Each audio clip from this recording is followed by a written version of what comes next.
तो hello friends, welcome back to my channel. और friend, आज के वीडियो सीरीज के अंदर हम डिस्कस करने वाले हैं डिजिटल इलेक्ट्रॉनिक्स के अंदर अगले टॉपिक को, जिसका नाम है हाफ एडर। ये क्या होता है? काफी पॉपुलर टॉपिक है, तो डायरेक्टली हम लोग इसको डिस्कस करेंगे। और जितने भी चीजें आपको बताई जा रही हैं उन सारी चीजों को आप लिखते चलिएगा, ताकि आपका जो प्रॉपर नोट्स है वो बनता रहेगा, तो आपके एग्जामिनेशन के लिए फायदेमंद रहेगा। और बहुत ही अच्छी तरीके से सारी चीजों को प्रोवाइड किया जा रहा है हमारे इस चैनल के माध्यम से। तो अगर कोई स्टूडेंट इन्हीं चीजों को अच्छी तरीके से फॉलो कर लेता है तो एग्जामिनेशन में बेहतरीन ग्रेड से वो क्या कर सकता है, पास हो सकता है। ओके, तो आइए स्टार्ट करते हैं। हाफ हेडर क्या होता है? डायरेक्टली मैंने यहाँ पे फिगर लगा दिया है, क्योंकि चीजों को लिखने में थोड़ा सा समय लगता और अकेले ही सारे सब्जेक्ट को हैंडल करना है तो चीजें थोड़ी सी मुश्किल हो जाती हैं। इसीलिए मैंने सोचा कि ऑल दो जो लास्ट पॉइंट आपका होता है वो होता है चीजों को समझाना, है कि नहीं। तो आइए स्टार्ट करते हैं। हाफ हेडर क्या होता है? आप इन सारी चीजों को अपने अकॉर्डिंग जो भी पॉइंट्स होते हैं, पॉइंट्स वाइज आप लोग लिख लेंगे तो आपका काम बन जाएगा। हाफ हेडर क्या होता है? इसमें सबसे पहला पॉइंट कह रहा है, a half adder is a combinational circuit that can be used for adding two bits. यानी दो बिट्स को ऐड करने के लिए जो हाफ एडर है उसका हम यूज करते हैं। और ये एक प्रकार का क्या है? एक प्रकार का कॉम्बिनेशनल सर्किट होता है। क्लियर? अगला पॉइंट कह रहा है कि it has two input variables and two output that is sum and carry. यानी इसके पास दो इनपुट और दो आउटपुट होते हैं, जिसमें आपका क्या होता है? सम होता है और कैरी होता है। यानी सम और कैरी क्या है? आपके दो आउटपुट्स है। पहला आउटपुट आपका सम है, दूसरा आउटपुट आपका कैरी है, जैसा कि आप यहाँ पे देख सकते हैं। अगला पॉइंट इसी के अंदर कह रहा है कि the output sum is high when the inputs are different. यानी कहने का मतलब क्या है कि जो आउटपुट सम होगा वो हाई कब होगा? जब आपके इनपुट्स क्या होंगे? अलग अलग होंगे। कहने का मतलब क्या है कि one is low and another is high and the output carry is high. यानी अगर आपका एक लो और एक हाई हो तो उस कंडीशन में जो सम होगा उसका वैल्यू क्या होगा? हाई होगा। एंड जो आउटपुट कैरी है, जो कि आपका ये है, उसमें क्या कह रहा है कि carry is high when the input are high. यानी जब इनपुट आपका हाई हो, यानी ए का वैल्यू अगर हाई होगा, बी का वैल्यू अगर हाई रहेगा, तो आपका जो फाइनल जो कैरी होगा, कैरी का जो भी वैल्यू रहेगा आउटपुट का, वो भी क्या रहेगा? हाई रहेगा।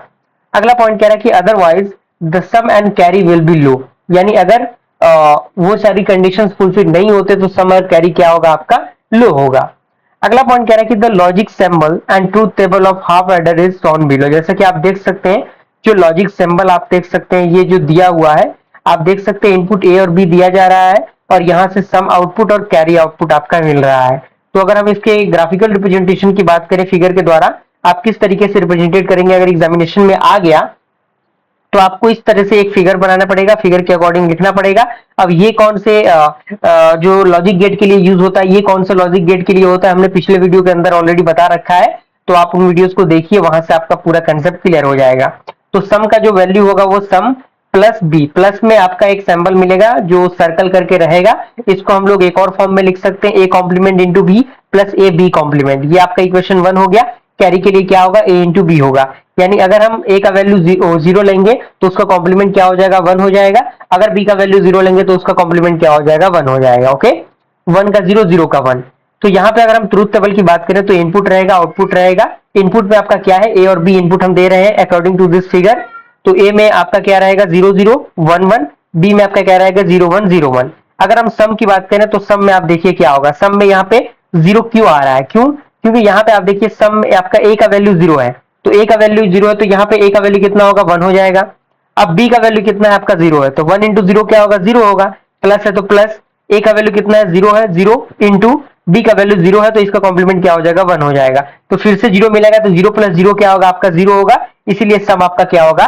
फर्स्ट कंडीशन के लिए 0 हो गया। सेकंड कंडीशन की हम बात करें तो ए का वैल्यू 0 दिया हुआ है, तो 0 का कॉम्प्लीमेंट क्या होगा? 1 होगा। 1 इंटू 1 क्या होगा? 1 हो जाएगा। ओके, प्लस ए आपका कितना है? 0 है, और बी आपका कितना दिया हुआ है? 1 दिया हुआ है, तो 1 का कॉम्प्लीमेंट क्या होगा?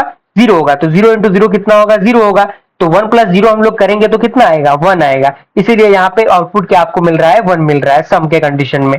अब यहाँ पे फिर से हम इसके लिए बात करें, ए का जो इनपुट है वो 1 है और बी का इनपुट 0 है, तो ये आपका 1 है, तो क्या होगा? ये आपका 0 हो जाएगा। इंटू आपका ये क्या है? 0 है ऑलरेडी, तो 0 इंटू 1 क्या होगा? 0 होगा। प्लस ए का वैल्यू कितना है? 1 है, 1 इंटू बी का वैल्यू कितना है? आपका 0 है, तो 0 का कॉम्प्लीमेंट 1 हो जाएगा। तो 1 इंटू 1 अगेन आपका क्या होगा? 1 होगा। क्लियर? तो ये आपका 1 हो गया और ये वैल्यू 0 होगा। आप उस फिगर के अकॉर्डिंग आप वैल्यूज को रख के देख लीजिएगा, सारी चीजें सेटिस्फाई होंगी। और कैरी में आप देख सकते हैं सिंपल सा, ए इंटू बी यानी 0 इंटू 0 क्या होगा? 0 होगा। क्योंकि यहाँ पे कोई भी चेंजिंग आपको देखने को नहीं मिल रहा है। 0 into 1 क्या होता है, 0 होता है। 1 into 0 0 होता है एंड 1 into 1 क्या होता है, 1 होता है। तो ये पूरा आपका जो प्रोसीजर है वो हाफ एडर के रिगार्डिंग है और मुझे पूरी उम्मीद है कि हाफ एडर आपको अच्छी तरीके से समझ में आ गया होगा। कोई भी बहुत बड़ा इसके अंदर रॉकेट साइंस नहीं है, आप इजिली इन चीजों को अच्छी तरीके से देख के समझ सकते हैं, कोई दिक्कत परेशानी इसमें नहीं होनी चाहिए। मिलते हैं अगले वीडियो में फ्रेंड्स, जिसमें हम लोग फुल एडर को डिस्कस करेंगे। तब तक के लिए थैंक यू।